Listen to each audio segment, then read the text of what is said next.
So Ryan, I think everyone wants to know, why did you first get into the reality TV business?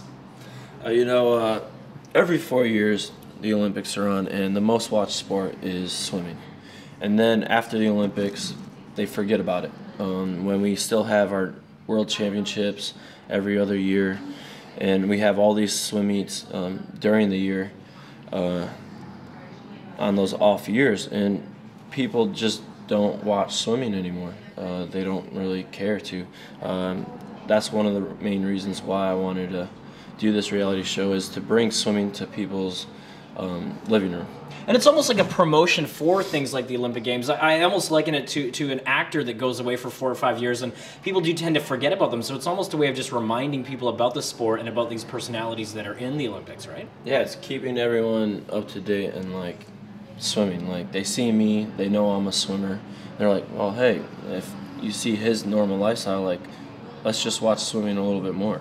It's really interesting because you almost describe it as being an ambassador for the swimming culture through a reality show. Do you think the program, What Would Ryan Lochte Do, represents you accurately, or how much of it is sort of twisted around for the cameras? No, I think I wanted this show to represent me, and I don't want it to be fake, because what you see is what you get with me. And I'm not going to try to hide or be something else that I'm not. So the relaxed, like, surfer me, that's me. I like to go out. I like to do other stuff than just eat, swim, sleep. And I mean, I like to do stuff that gets myself hurting, playing basketball, going rock climbing, you name it, I'm doing it. I think that's what people appreciate about you, is your candor, and that's why they're drawn to your personality and the show. Would you ever consider doing something like The Bachelor, for example? If they asked me to do it, I'd think about it, but I probably won't do it. First, my mom might cut off my head if I ever did that. And second, I mean, I feel like you have to pick at the end of the show. You have to pick your one. The pressure's on. Yeah, and I don't want to pick it. I want it to come natural. Wow, that's very admirable. And what about right now? Are you single right now? I think a lot of the ladies want to know. I am single right now. You heard it. Still looking for that one.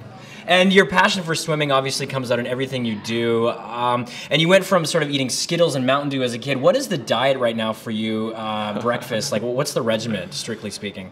Well, I mean, like I said earlier, it was like Skittles and Mountain Dew. I mean, I was a little kid just having fun. But I've actually grown up. I've matured into my body and listened to my body, and what I take in really has an effect on my performance.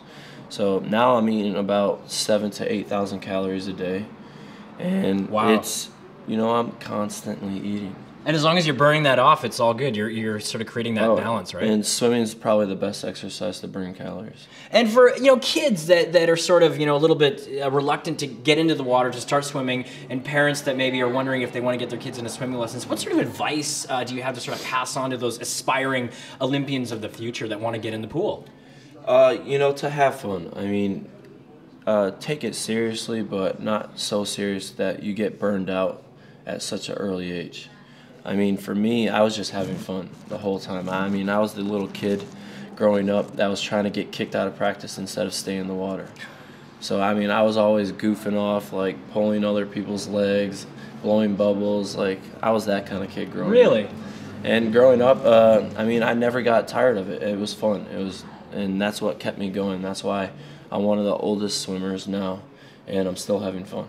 And where do you go next in terms of Olympics and competitive swimming? Competitive swimming, well, we have a swim meet here this weekend, and then after that, we're getting ready for our World Trials in Indianapolis in about a month, and then hopefully after that, Barcelona Worlds. And you're going to be just keeping that philosophy that you've always had with swimming, and just going to have fun, right? If I'm having fun, I'm going to stick with swimming. All right, thanks for chatting. Yeah. Awesome. You got it. Appreciate it, man.